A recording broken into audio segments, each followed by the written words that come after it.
body parts. He could carry on an intelligent conversation, and he was Southern. What more could they have asked after the parade of unlikely candidates Maggie had flaunted in front of them for years? Basking in all that parental approval, for the first time in her life, Maggie had convinced herself she loved Warren and wanted to marry him. The wedding date had been set. And then, with the invitations already in the mail, Warren had called the whole thing off, saying he had come to his senses and realized their marriage would be a mistake. He'd done it so gently at first, Maggie hadn't even understood what he was trying to say. But when the full import had finally sunk in, she'd been furious, then devastated. Here she'd finally done the right thing, made the right choice, and what had she gotten in return? Total humiliation. She'd packed her bags, Louis Vuitton this time, and run away from home again. In terms of distance, it really wasn't that much farther than she'd run all those years ago, but Sullivan's Island was light years away from Charleston in terms of demands on her shattered psyche. She could sit on this porch, swatting lazily at mosquitoes, and never once have to make a decision that she'd come to regret the way she regretted her decision to get engaged to Warren. She could eat tomato sandwiches on white bread slathered with Miracle Whip for breakfast, and an entire pint of peach ice cream for lunch.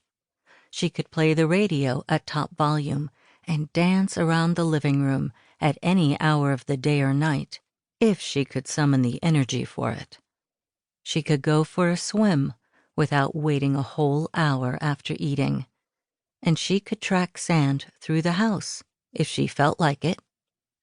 In fact, she'd been doing all that for a while now, and, she was forced to admit, it was getting on her nerves. She was a social creature. She liked people. She missed her art gallery in Charleston. She was almost ready to start seeing her friends again, at least in small doses. But she'd made up her mind that she wasn't going home until she'd come to grips with why the devil she'd been so determined to marry Warren in the first place. There had to be a reason she'd talked herself into being in love with a man who was the complete opposite of every other male she'd ever dated in her life. When she was willing to give Warren credit for anything, she conceded that he'd only saved them both a lot of misery. So why had the broken engagement sent her packing? It wasn't the humiliation. Not entirely, anyway.